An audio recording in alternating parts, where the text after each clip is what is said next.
Greetings once again from Eastern News 24. I see the bike Nkonye Chikweri Yazelo.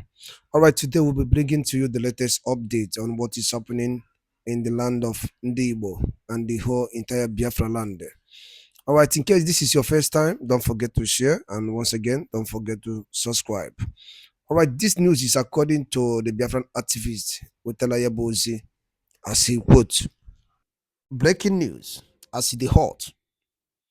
ICC International Criminal Court set to arrest Lai Mohammed, former Minister of Information, during the time of late Muhammadu Buhari Makongo.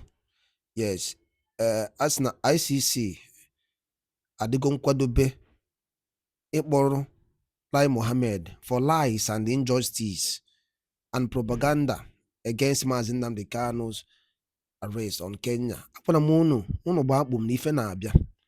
Ife ị ga-eme na ya bụ ga ya bụ ife nwanne anyị wetara n'ụbọchị nketa n'iru akwụkwọ. Dịka ihe ga ya bụ ife kabalụ ka dị ya tia n'ife ndị a niile okwu. Over to you, sir. Now find a way to make peace with the Nigerian government. Now that Kenya has come out to say, yes, it was illegally rendition to Nigeria, but then it was under Buhari's administration. So now the Kanu had been given that task to say, yes, we are illegally rendition, but then you must admit that you did wrong against Nigeria. But many Igbos are quick against it. That is the right of Nnamdi Kanu to agitate for self independence. And now that he has been set free by the court in Kenya, Nigeria should release him. The Biafran evangelists, should Nnamdi Kanu apologize to Tinubu's government, or then he still has his right to say he wants to have this Biafra dream come to pass.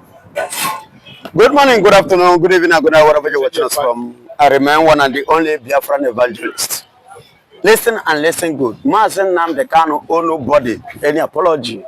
Rather, it is Nigeria that's supposed to apologize to him, for going against his will, his fundamental human right, his right that they violated, just as Kenya did. Kenya has admitted it that they have messed up, that they fucked up. Messed up. Yes, they messed up with Nigeria because they went and reached an agreement with Nigeria, unknowingly to them that they are going to fall into a well, a pit, very big well that have been dig waiting for them. That is why when they look at this, Emmanuel Kanu was the one who petitioned Kenya regard to this, who sued them even in their own country on behalf of Mazi Nnamdi Kanu, which the court, go through it, and the case started. Today, to the glory of God, you can see them declaring Mazi Nnamdi Kanu the winner, and at the same time accepting that yes, they were the one that was at fault, because somebody fighting for his right, fighting for his freedom, which is not the first person to have done that. You see it in South Africa, Nelson Mandela, you see it in Belgium, even American today. We are talking about the #1 in the world. They themselves fought for their own independence. You understand? They fought for their own freedom. What am I saying? You see, it is not a news. It's a normal thing. You understand? It is a normal thing that Mazi Nnamdi Kanu was doing. You understand that they went and kidnapped him. Not even rendition. You understand? Or arrest. But kidnapping is a terrorist act. And remember, before Nigeria announced to Nigerians and announced to the people of the world that they have kidnapped Mazi Nnamdi Kanu, though they use the word arrest.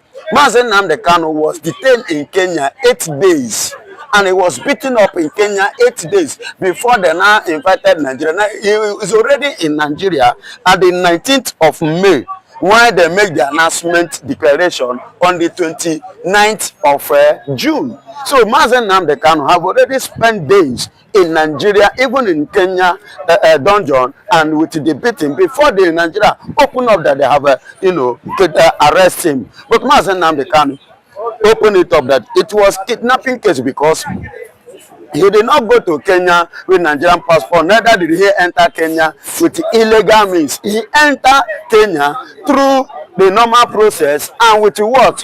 With a British passport officially. You understand me? Officially. So they now decide, they now kidnapped him. So you see what happened. The way they did it, they admitted that we truly, messed up. We truly messed up. Now we want to, amend our ways. How did he say that they want to amend? Decided to, to pay a kind of 10 shillings. That 10 million, the 10 million shillings in Nigeria, when you now convert it to Nigerian money, it will give you 120 million naira. But having said this thing, I see this thing as a kind of Nigeria actually has finished. How can 10 million Nigeria has finished? Yes. How can 10 million shillings of Kenya, becoming, when converted, becomes 120 million Nigerian currency? Nigeria is economically finished. You understand? So far so good. It is Nigeria that is supposed to apologize to Nnamdi Kanu, not Nnamdi Kanu apologizing to Nigeria. Just as the way the Kenyans did, they apologized to Nnamdi Kanu. So Nigerian government should equally do that. And those whose hand were involved in his kidnapping should actually equally do what? Apologize, as Kenya's government, court have declared, their names was listed, of which, if you including the Nigerian president's hand was involved, or the former president was involved, the former vice was involved, Shetima and Co. Buhari, mention them. That was including some Igbo, the late one, Mba, and the rest. So all of them, they were there involved in the kidnapping. But glory be to God that the winning is coming to the wings winning side. And it is a plus to us as the Biafrans. It's a plus to us for what we are fighting for. It's what we are, a plus to us as what? As the Igbos. And regard to Nnamdi Kanu, it's a winning win-wins. So we're looking at this this other angle here. Now that the Kenyan court have said he was illegally rendition, is it time to allow Nnamdi Kanu go? Of course, this is the best time for Nigeria themselves. Do you know that declaration, that a pronouncement from Kenya, that judge from Kenya, approving to you and I that Nnamdi Kanu was innocent? You understand? That Nnamdi Kanu was innocent of the wrong accusation which Nigeria accused him of.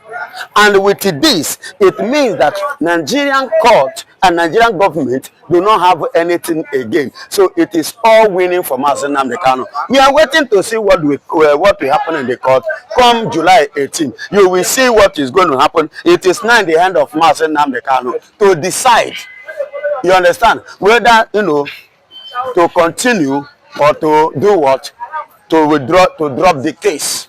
Do you understand me? It is now in the hand of Nnamdi Kanu, because Nigeria have done their own. They have done their worst, and Nnamdi Kanu defeated them, both international and the local. And you can see what is going on. You can see what is going on. Glory be to God for everything, and I give God praise for all. Now, let us also look at this possible angle. We've seen the Igbos coming out to say that Nnamdi Kanu should be released. Of course. The problem is that if Nnamdi Kanu is Yoruba elders have said it, some Northerners have, the outsiders have said it, they should free him. He's an innocent man. He committed no crime. He has no question to answer. Are you hearing me? So, and that justice. So they should go ahead, just free him. I wasn't even expecting Mr. President to free Nnamdi Kanu on June 12th.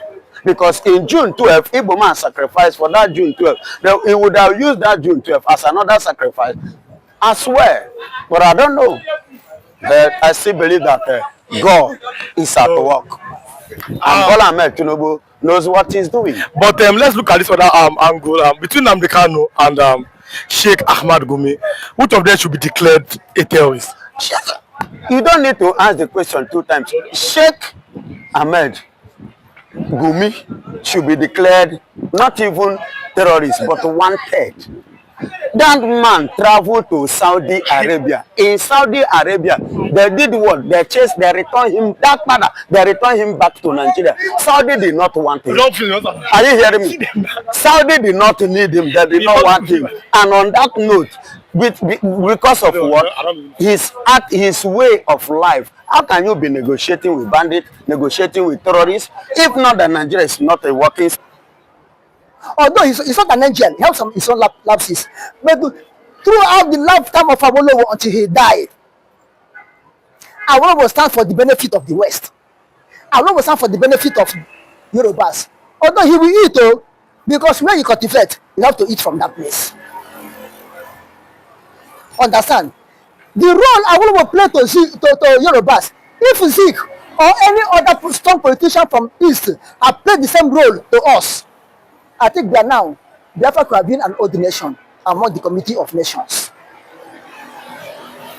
But they will not do it. P2B is jumping. Look at all the whole killing in Southeast. Have you seen P2B come to condemn any of them or to speak out? But anything happened to not, P2B will number one to comment. P2B number one to lament. P2B number one to give a palliative to them. But the people in his own place, his own brothers, he neglect them.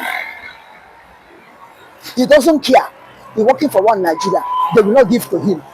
The P2B realize that 2019 election that the PDP won, they take it out of PDP and still give it to Buhari. Well, I think it was Fulani. Yes. It's because of the P2B. P2B is part of it. It's Nyamri. It's Nyamri. Omuibo.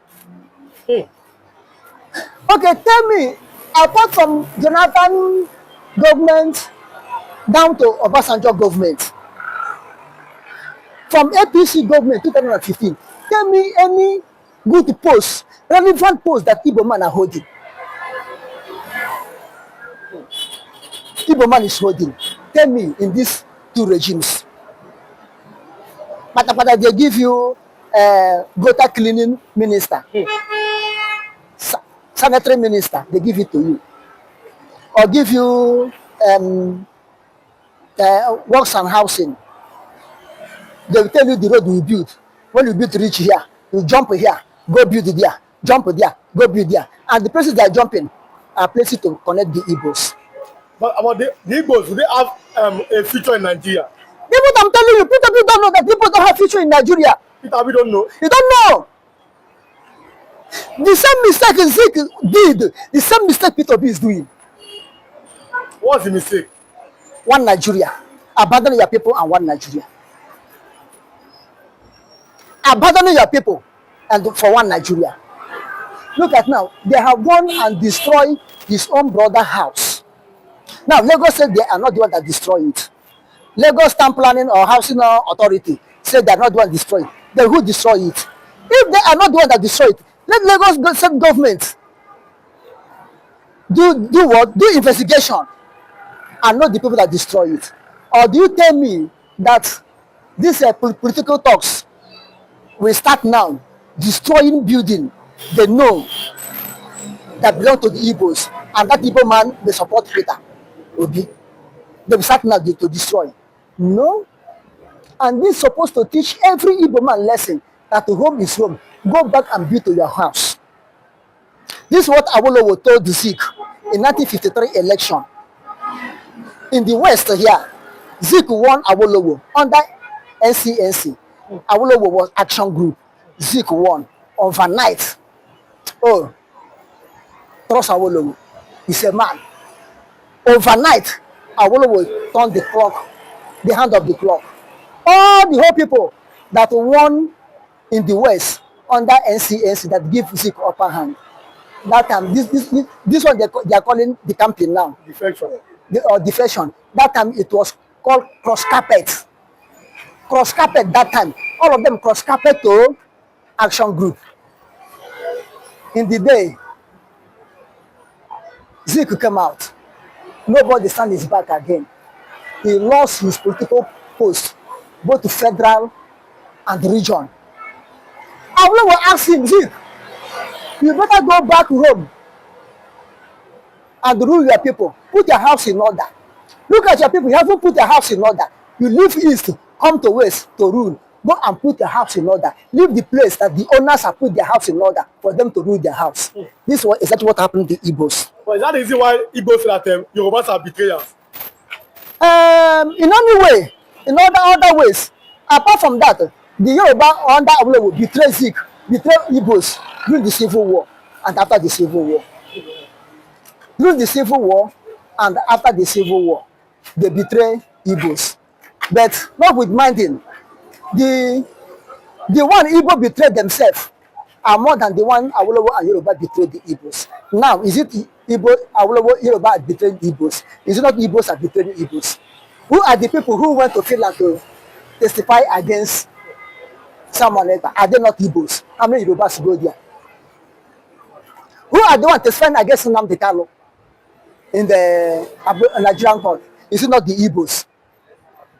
They think that we will not know. They will come with masks to cover their face and put a hijab on their head as if they are Muslims. Are they not Igbos? They are Igbos.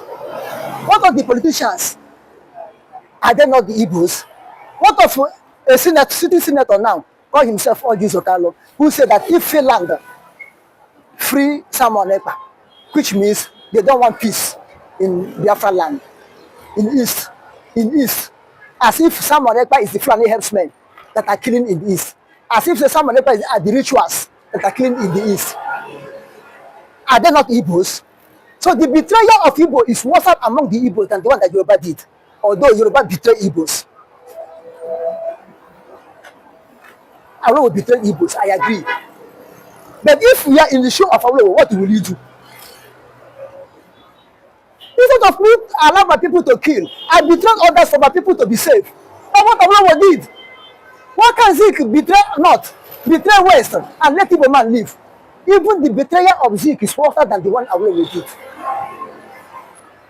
You know, that's what I'm saying. In 1969,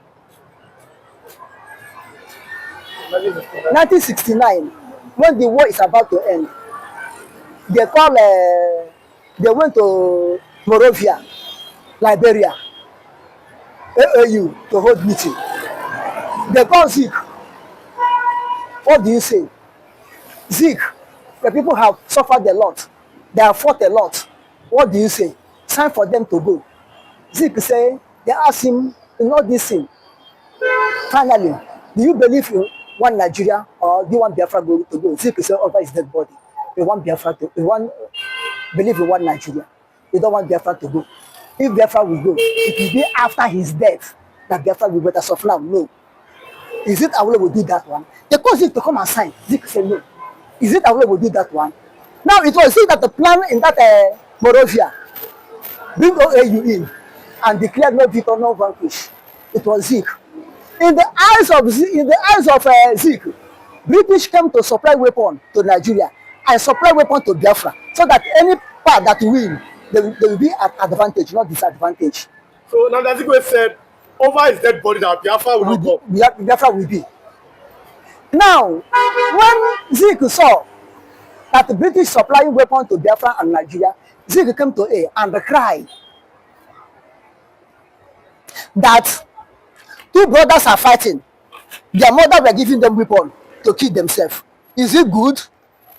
Then British withdraw from giving Biafra weapon and start supplying weapon to Nigeria. Did Zik condemn it? Zik did not condemn it. Zik, 1969, it was, I think, around the August, October, November. Zik, that time Enugu have fall. And Zik refused to leave Enugu. He said in Enugu, having radio communication with Awolowo, with Gowon, telling Gowon how to execute the war. Then Gowon bring plane and Zik took off from Enugu airport, aerodrome that time, which is they made oral international airport without action. Zik took flight there and landed in Lagos with his son, first son, Chukwuma Bamidele. What's Bamidele in the name? Yes, because the guy was born in Lagos and brought up in Lagos. Okay. You know that Zik can speak every language in Nigeria. Like his son Bamidele, he can speak Yoruba fluently.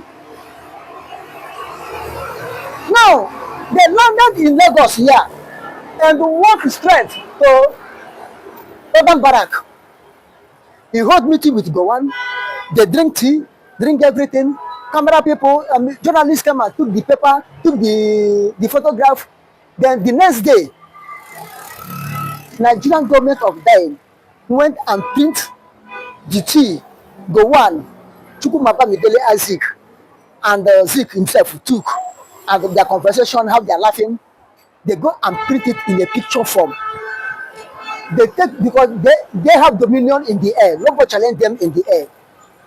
They took their plane and came to a battlefield, dropped the whole picture. And at the back of the picture, they wrote it. Look at your father, Zik, have come and reconcile with Nigeria. You are still fighting and killing yourself. To demoralize the Biafran soldiers fighting. By 12 noon, Ghana time, Ghana news broadcasts that the big dude from Biafra, one of the big dudes from Biafra, have decamped and joined Nigeria. Zik went to London, and under BBC, Zik called the whole Biafra, the whole Igbos, to abandon Ojukwu. Ojukwu is a murderer. Zik said so. Oh, why I bring all these things out? Is it Awolowo that did it, or any Yoruba man that did it? This Wole Soyinka today was the one who came out and support Biafra. He wrote, the man died. The man died. Wole Soyinka wrote it on behalf of Biafra and in the favor of Ironsi, which was bound after the war. Do you know that Gowon and jail Wole Soyinka because of Biafra issue? Because Wole Soyinka was vocal condemning Nigeria, what they did to Biafrans and what they still did to Biafrans that time. Is Wole Soyinka an Igbo man? Is he not a Yoruba man? Let us say that one. He did well that time. Eh? So what I'm telling you, the problem of Igbo politicians, the problem of Igbo leaders, the problem of Igbo billionaires is this. Person who don't know where rain start to fall upon him will never know where rain stop to beat him. And the person who cannot go back to history will never have understanding and will not know what future will be. So I know that Peter Obi, Okocha, Uzodima, all of them, they should not learn from what has happened to Zik. They did not learn. Ebumone gente. Edaluli ne nukunu siwe na nunum obosi nketa na Eastern News 24. Beba isi wele weteru nyabu nuku ozi basta maki ya bife na emenu. Kefi wele ku basta maki ya bife nda weteru nubosi nketa ni iru akwụkwọ. Kemesi.